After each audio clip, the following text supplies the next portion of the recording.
ay yung regalo sa iyong buhay po ng Lord, kaligtasan ng regalo sa atin. Ingatan natin. Our hearts beat to the city. Ayun, ang dumi ah. Happy Sunday. Ayan. Yoho! Ay, si Tio! Si Tio! Si Tio! Si Tio! Ano, Tio? Okay na ako. Ayan, bukas. Alisan muna kami. Simba muna. Tio, what happened to you? Say hi. Ha? Sus, Ginoo ko, batang ito. Hi. Ay!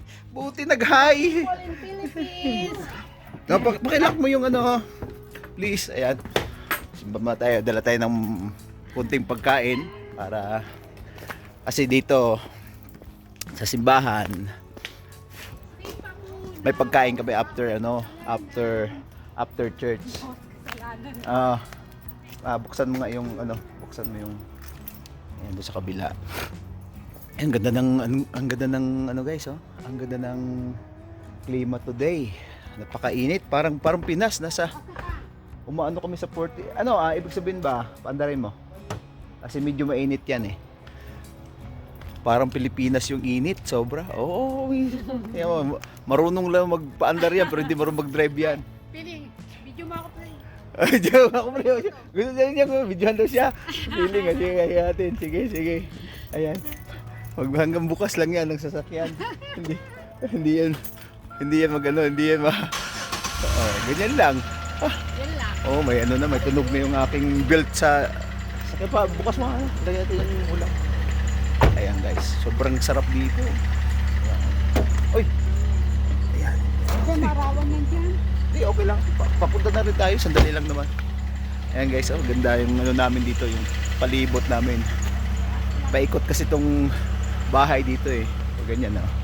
Ayan, pag ganyan. Tak! Paikot yan, pag ganyan, eh. Ganyan. Hanggang dito. Parang yung gitna plaza yung parang park. Ayan. So, park yan. Uy, ang init sobra. Luto kami. Ay, luto. Ibaba natin konti yung para lumabas yung yung aking phone nasa puwitan ko. Ayan. So, ayan. Very hot. Pakainit. Init ngayon, sobra.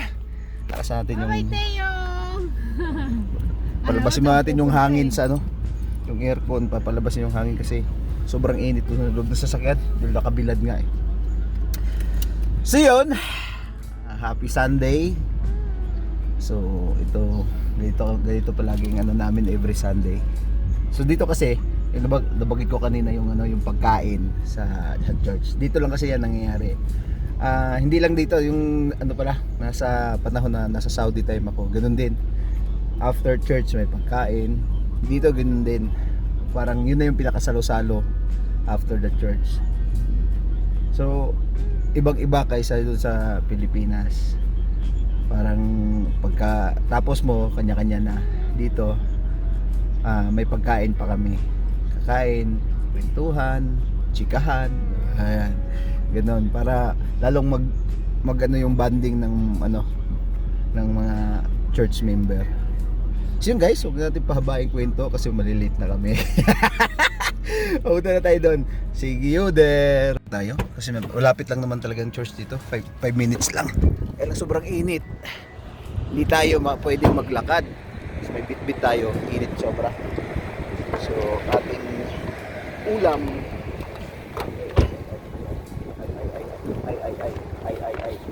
ulam. Wala tayong ulam. Pakilak na lang yung sakin, be. Okay na. Halika na. Let's go. Ayan guys. Ito lang naman yung church namin eh. Lapit lang eh. Ayan. Makita nyo. Ayan. Pakalapit lang kaya sobrang init today. Sobra talaga. Masyado nang mainit na mainit. Pabukas nga, madam. Okay, boss. Ay, nag-start na guys. Nag-start na sila. As usual, ito naman kami. Ano ba yan?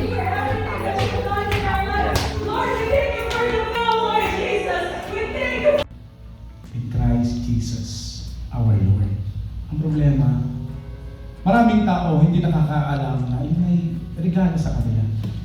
Kahit ano po ang ganda ng regalo yan, kung hindi mo yan tatanggapin, kung hindi mo yan bubuksan, hindi mo yan mapapakinabangan. Natatandaan po ninyo, bakit minsan nagregalo ka ng mamahaling bagay. Di ba? Sinusundan mo ng tingin, ano kaya ginagawa ito sa regalo ko? Tandaan nyo? Kasi nyo? Yung parang walang, yung nabili mo lang siguro na mumurahin mo, bali wala lang sa'yo yun eh. Pero pag yung mahal yung pinag-ipunan mo, di ba? Kahit yung mga anak mo, sinusundan mo lang tingin, ayaw mo, masisira lang yun. Tama po ba? Ay yung regalo sa iyong buhay po ng Lord, kaligtasan ng regalo sa atin, ingatan natin. Ingatan po natin po yan. Pinagkatiwala ho sa atin at binayaran po yan ng Lord. Kaya nga po, overwhelming gift of grace to believers. His remarkable gift of grace. Bakit? Kasi hindi naman ho tayo karapat-dapat. Wala akong karapat-dapat sa atin. Well, hindi ho ang anumang gawa, hindi ho pagiging mabuti. Kaya sabi nga, pag pumasok ka doon sa bago ka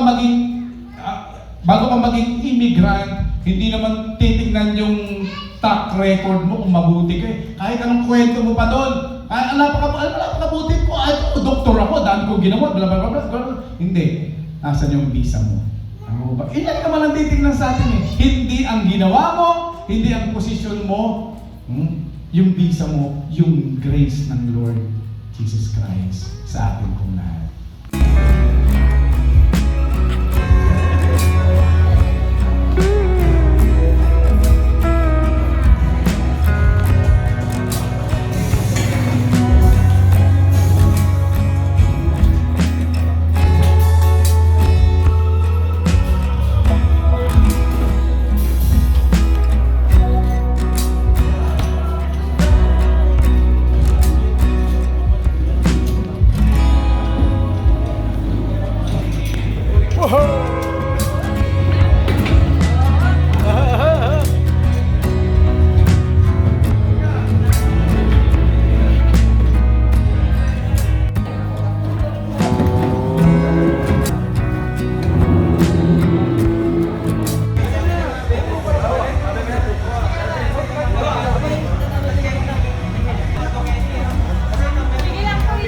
Nanay! Nanay! Red California. Kami mo katingan. Kayo natin!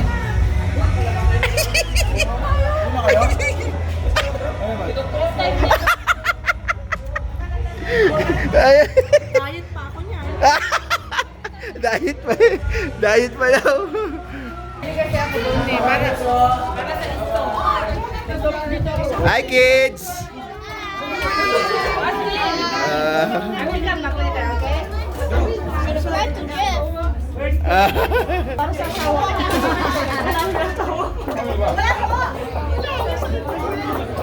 Oh yeah?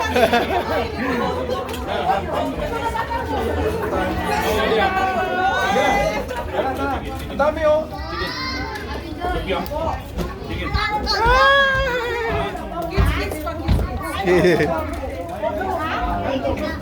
Ayan.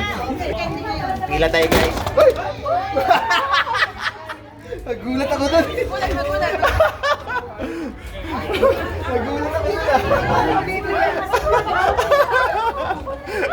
Nagulat ako doon. Nahulog. Ayan guys, kain ba tayo? Pila tayo kakain.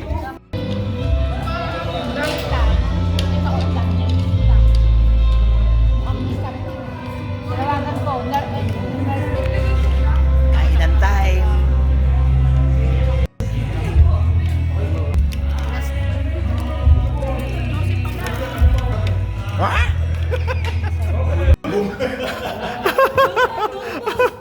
Don't move!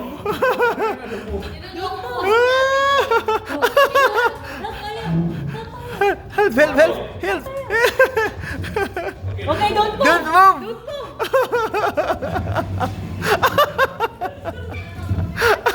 bata na to. Masyadong nagmi-meeting tong mga ano na to. Ayan oh. Mga nagmi-meeting. Mga senior. Ayan. Nanay! Mga digwata Ayan oh. Ayan guys. Ang ganda na. Hi. Magiging ano ko na to, mga YouTube na rin to. Siyempre. Sasama natin. Ay, ang ganda sa'yo. Team ano? Team Jesus Christ. Jaya.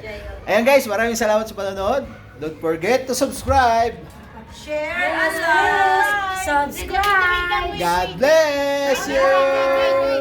Ito na tayo. Tapos na ang pagsisibayan. Ay, ayan. Bumili na rin tayo ng mga pansit canton. Pansit canton. Ayan. Ang phone. Ayan. Tapos din ng isang araw. So, bakit namin sinishare ito? Ayun mga question. Bakit every video namin puro simba, puro ganun lang, puro kain. Actually, dito kasi sa ano, dito sa Canada, yung pagsisimba dito may ano kasi yon, yung dito lang sa Pilipinas na pagkatapos magsimba is kanya-kanyang takbo na Dito meron pa kaming salo-salo as mga member sa sa church. Isa 'yun sa nagpapatibay ng relationship sa bilang manampalataya sa Christian. Alam naman lahat nating mga Christians 'yan Hindi ko lang alam sa iba, pero sa Christians, para sa amin, yun yung doon mo makikilala lalo yung mga ka-churchmate mo. Nagkakalubilo, nagkakakwentuhan, nagkakabigayan ng alam mo, meron tayong mga opinion. Hindi, meron tayong mga sariling attitude na nadidevelop natin doon. Isa na yun sa tapos yung nagtutulungan pagdating sa sa church, yung mga marami kasing pwedeng gawin nagkakatulungan doon, nadidevelop lahat yung parang magiging magkakapatid, hindi lamang sa pananampalataya kundi yung maging closeness bawat isa. Kasi isa naman sa teaching talaga as a Christian is yung maging close kayo bawat isa para maano ba iba nga para mo pa yung ma-practice mo pa yung natutunan mo. Yung business ko naman parang sa buhok.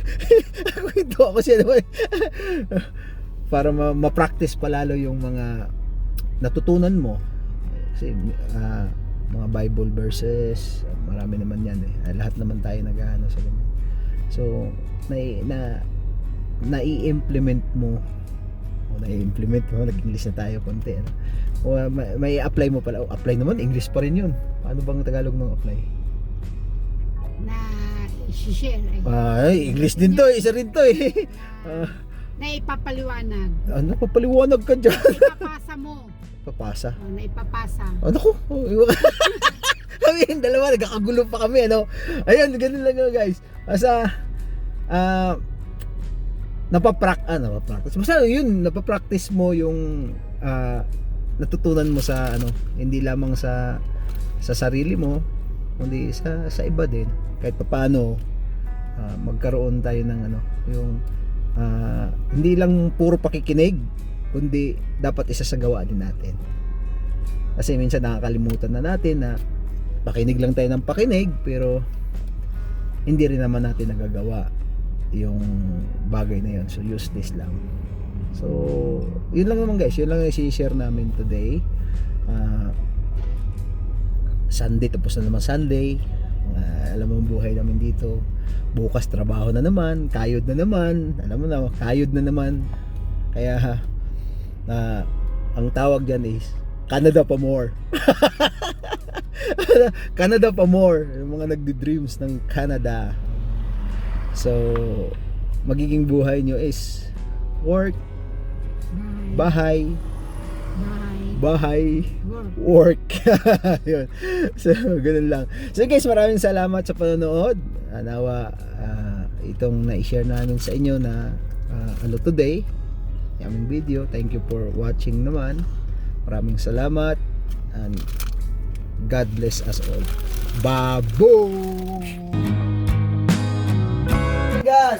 Akala nyo masarap pag ano, puro kain lang. Meron din ganyan. Tapos kumain.